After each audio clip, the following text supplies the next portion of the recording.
Hi, my name's Tom Morton. I play the Doctor in The Substance, opposite Demi Moore, in cinemas now, across the States and the UK. You're watching Pop Culture with Pat. What's your favorite scary movie? Hey guys, welcome back to Pop Culture with Pat. So I am so excited to be joined by today's guest. Today I am talking to Tom Morton, which you can catch him in the latest film, The Substance, which just came out today, actually, in theaters. Tom, thank you so much for your time today. Thank you, Pat. Thanks for having me on. Yeah, you are very welcome. So for a lot of, first-time guests, I always like to ask you guys just kind of where did your love from film, come from, and when did you know it was something that you really wanted to get into as a career? I love that question because I get to reminisce about being a child. I was one of those kids that had a home that was just sort of full of old movies because my parents didn't really believe in anything post 1976. My parents kind of felt that Robert Redford was kind of like that's when film ended. He's still making films, Yep. but and Nope, so that's I really just had this library of old movies, and in particular, I grew up watching a lot of the sort of the silent stuff, Okay. the kind of black and white, Charlie Chaplin, Laurel and Hardy, Marx Brothers, where it was all about just wrong-footing the audience and taking them for a ride.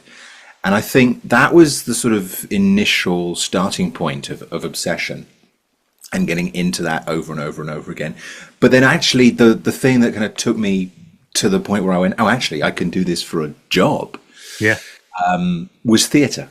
Because growing up in London, I was very fortunate to have access to incredible theatre on stage, live every night. And I didn't go every night because that would be cost prohibitive. But there was just so much incredible work being done. And there's something amazing about when you're obsessed with film and then you go to see a play and with less they show you as much as they do in a movie because you're having to fill in the blanks with your own mind. Yeah. So that was kind of this sort of, oh, wow, it's real, it's tangible, because movies are always through the screen. You can't get to them. But theatre just suddenly made it seem possible. And that was kind of the starting point. Right. Yeah, no, I want to tell stories and I want to make a living out of this. And then people go, well, you could try. Yeah, good luck. Good luck with that. What's your fallback? Yeah, no, I'm right there with you with, growing up, some of my like earliest films that I remember going to like Blockbuster with, my parents Yeah. and renting, which I know I'm dating myself there because like those aren't around anymore, but Yeah, yeah, but hey, I can relate to the VHS era. but yeah, going there and like picking up like a lot of I'm a big like horror person, so picking up the black and white Universal classic monster movies. Yeah. Those are some of my like favorites, and then getting into TV with like Are You Afraid of the Dark, Goosebumps, Night of the Living Dead, George Romero's his first film, first zombie film I should say. So those are like some of my favorites too, so I can definitely relate to some of those older movies. Oh Yeah. yeah. I never had the stomach for horror when I was growing up. I see even now I still struggle with horror because I just I get scared. I've got to admit it. So that's actually something I was going to ask you because whenever someone does like a horror film and it's for kind of first time having them on and to guess, I'm like, okay, so what was kind of your relationship with the horror genre prior to working on the substance, which you said, yeah, you're not exactly the biggest fan, so it's always kind of funny when you hear that and you especially with a film like this. Well, yeah. I think it's interesting because my relationship with horror was always what I found really compelling is the stories and the stories where the horror is explicable.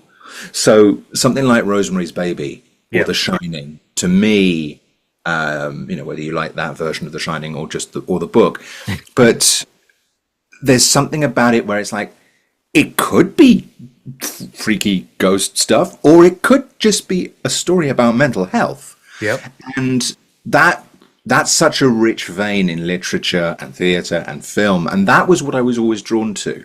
So stuff where it was proper, like gross blood splatter, where's the killer, he's behind you, that never really did it for me. So I grew up at the time when everything, we were kind of getting the whole Scream franchise. Yep. And it wasn't something that spoke to me because I didn't get what it was doing. But something like this, something like The Substance, made perfect sense to me because it wasn't about, oh, is he going to come out of the closet or is he going to come out of the kitchen? It was entirely, is it in her head? Is it not in her head? What is it a metaphor for? What does it mean? And so it was a lot easier for me to get my head around. And the funny thing is that as a result, I started spending a lot more time reading more stuff about this kind of section, and I got into Cronenberg a bit more as well. And obviously, there's a debt there, as you will see when you see the movie. Yep. Yeah, I was gonna say. I mean, there's some pretty nasty stuff in there. That's kind of what he's known for. But yeah, I mean, horror, especially, I don't know, the last like several years, like decade, you've gotten a lot more like cerebral. I know people are saying kind of like elevated horror. Like one of my favorites in the past decade, which actually just celebrated its 10th anniversary this year, is the Babadook. I don't know if you've had a. Oh yes, absolutely. See now, Babadook, yes, absolutely. But makes perfect sense. It's visually striking. It's tense. It's theatrical in its kind of closeness as well. You don't know if it's in her head or if it's not. Like if there's actually a monster there. And also, just one thing that I find fantastic is when all the elements of a piece of work come together to elevate the whole experience. And I mean, that's definitely the case with Qualley's film. But in the Babadook, just the sound design and just vocal performance of Babadook, it's just sends chills down your spine because everything is in the sound as well. It's one of my, which I got to go see it again because it's actually released here in the U.S. because we didn't get the theatrical release. Yeah, so I don't know. I don't know if Australia did like when it initially came out, but I know at least around here we didn't get it. It definitely had a release in the UK. I think it was probably a limited release, and it's one of those films, as is often the case with genre films, that finds its audience after the fact. After a few kind of genre specialist critics will go, actually, you know what, this is incredible. And there's a lot of film critics, particularly in the UK, who are horror fanatics. Yep. People like Mark Kermode and Kim Newman, who will champion these films. And I mean, if that's your speed, then they've got a treat in store for you. Oh yeah, I mean, horror. I feel like honestly, horror has some of the most passionate fans in the world because if they find a film and they love it, they're just going to talk about it, all the time. And like you said, it's going to find its audience. Another one that I'll just throw out there real quick too that didn't really find its audience for whatever reason when it initially got released, but I think it's going to be as the years go on is Doctor Sleep. So I don't know, because I know you said you're a fan of The Shining.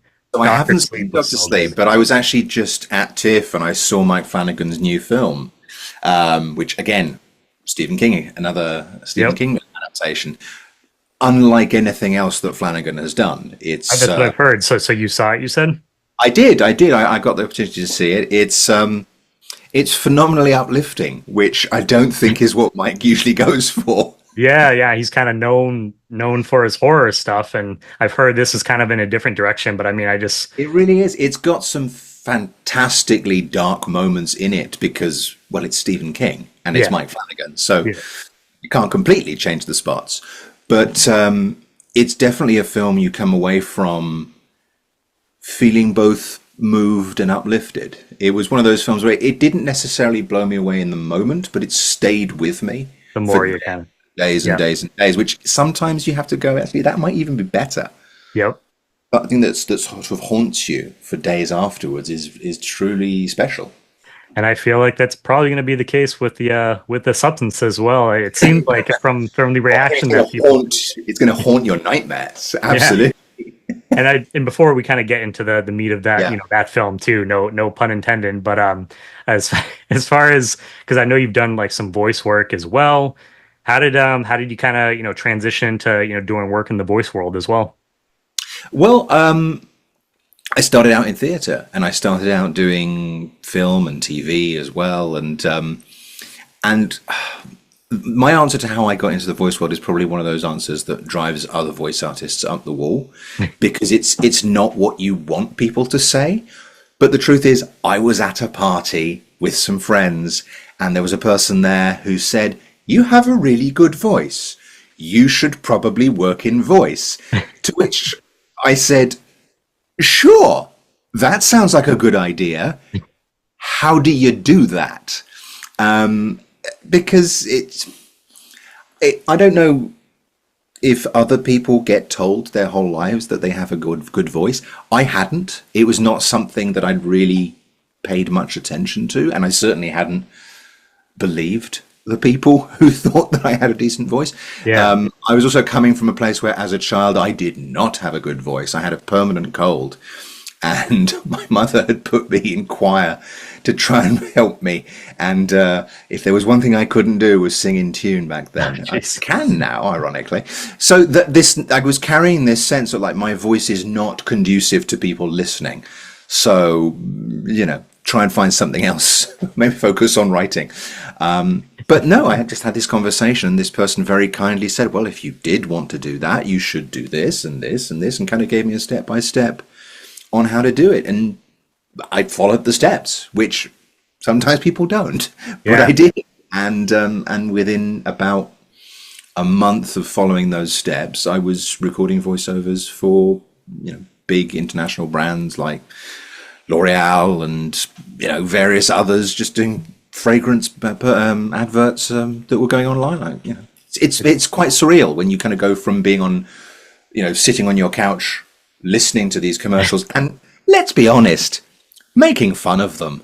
Oh yeah. Because they are frequently, and I shouldn't, but they are frequently quite silly, or at least they certainly have been at times in the past, in a world of all this, and you hear it and you go like, oh god, okay, we put the X into, so it's nonsense. And you just could dream of these kind of somebody making honest adverts like, "This is coffee, it'll make you shit yourself, enjoy." But people don't. And to then suddenly have someone call you and say, "Actually, could you come and do that tomorrow?" You're like, oh, okay. And you're like, well, you spend quite an extended amount of time going, I'm being punked. Yeah. Like Ashton Kutcher's going to turn up and go, "What are you doing, dude?" And I'm still waiting for Ashton, basically, is the story of my life. Yeah, I'll say what I mean. It's so weird how the world kind of works sometimes. It was like one of those things where it's right place, the right time. You just happen to be there at that party, like Absolutely. with that person. Say, hey, you should get into voice work. Do this, this, this. And if you wouldn't have been there, like maybe that might have not ever happened. Absolutely. I mean, it required me to be at a party, which is not something I like to do.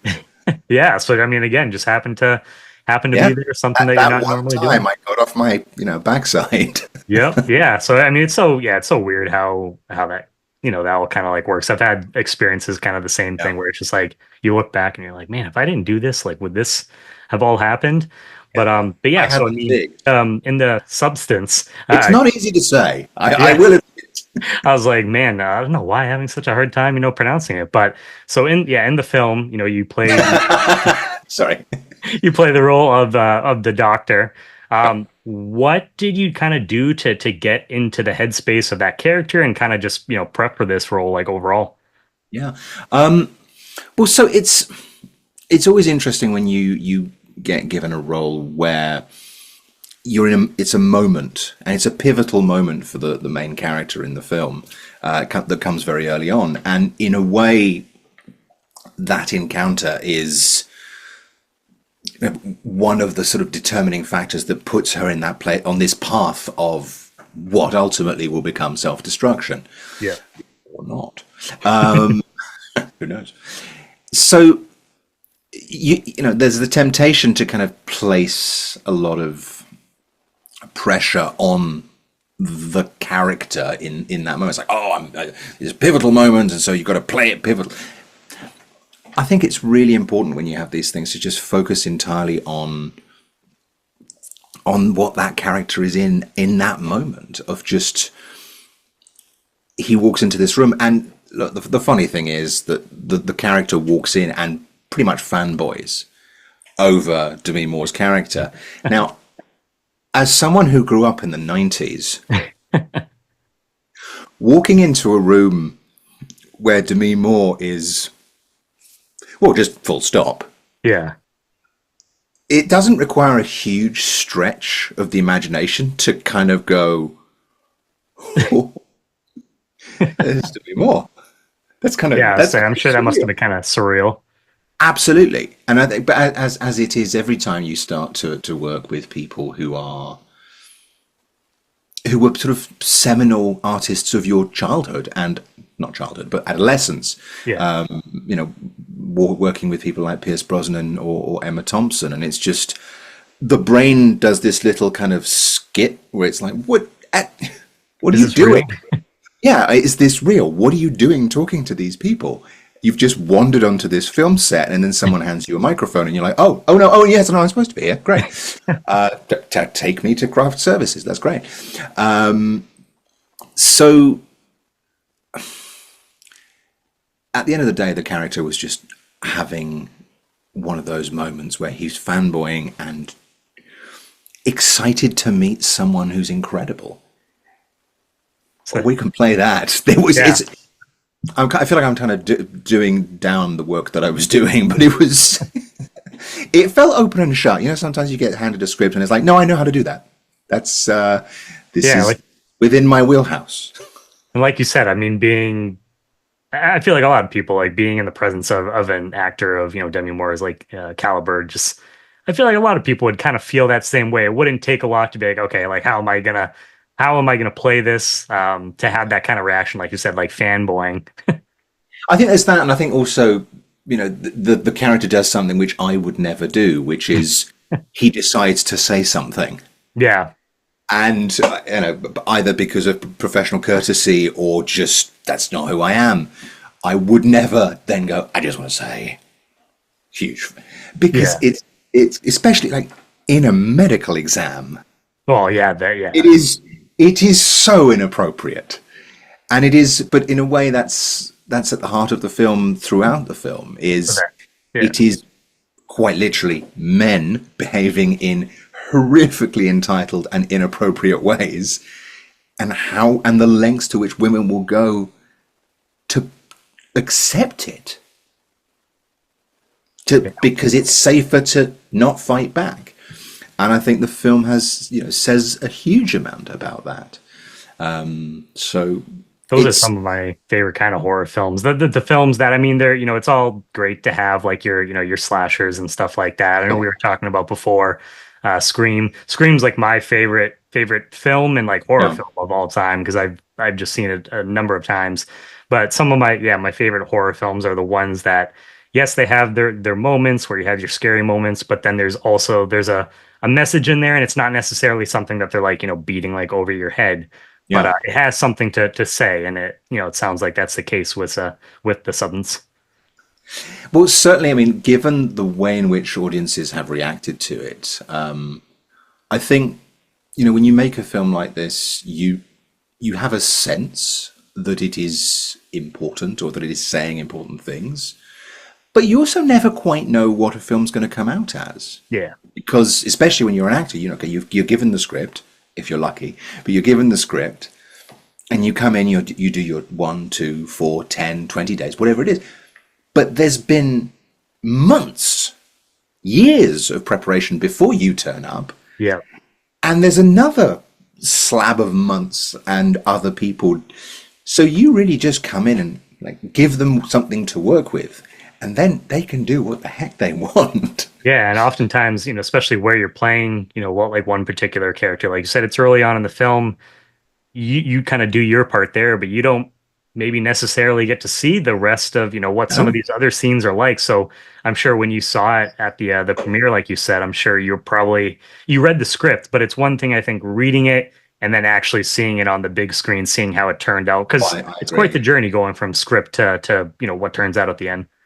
Absolutely. But I would say, I think it is testament either to Coralie's writing or to her filmmaking and vision. Well, probably both, to be fair. But when I was reading the script, this is the film I saw That's what in you my saw. head. So I mean, I think that's So great writing. I think it's great writing. I mean, she did win the best screenplay award at Cannes last year, and I think it's very deserved because when you have a script where the movie in my head is exactly the one you've made, you know what you're doing. Yeah, exactly. You really do.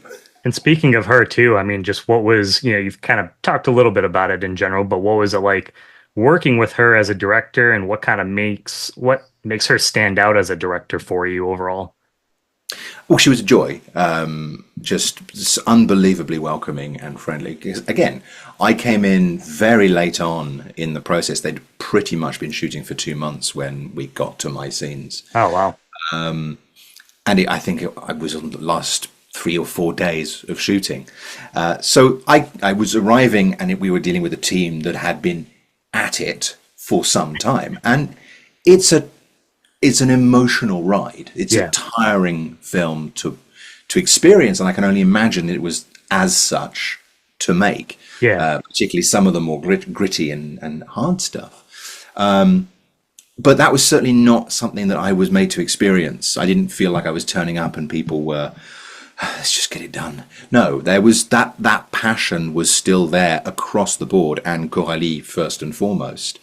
And in terms of how she stood out for me was, I mean, first of all, she had my attention because that script. Yeah. And also worth mentioning that I'm a huge Neil Gaiman fan, and had just watched, or recently had watched, the Netflix Sandman. Oh, okay. Yep. And Coralie directed my favorite episode. So she directed the episode with the serial killer convention, Yep. which is, I mean, if you've seen that episode, it is insane.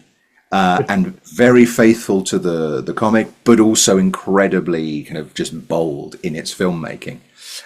So like, I was watching her between takes because I wanted to see how this person works. Yeah. That makes sense. And definitely the thing that struck me was she was so meticulous and obsessive about getting not just the shot, but all the shots. And from the way in which she was having Ben Kraken, the DOP, reposition, and just, we're doing it again, but from this angle, from this angle, from this angle, and whilst that can seem borderline Kubrick-like obsessiveness, it gave me this sense that she's creating and painting a world of weird.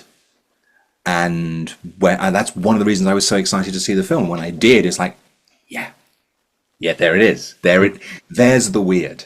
You physically feel how the character that Demi Moore plays feels, because everything about just the way the camera is moving and showing you stuff makes it feel that way. It's one of those movies I feel like after watching it, you probably almost feel like you have to take a shower just because you feel kind of icky afterwards. I think, yeah, it's crazy. And in the broadest possible sense, but it's like, it is joyful and it is cathartic. It feels like a scream in a way. I don't know how. There were just expressions that came to me as I was watching the film. There was a moment in the film where I just had the words "bubblegum nightmare" in my head, and I thought, well, that sounds like a Katy Perry song, but.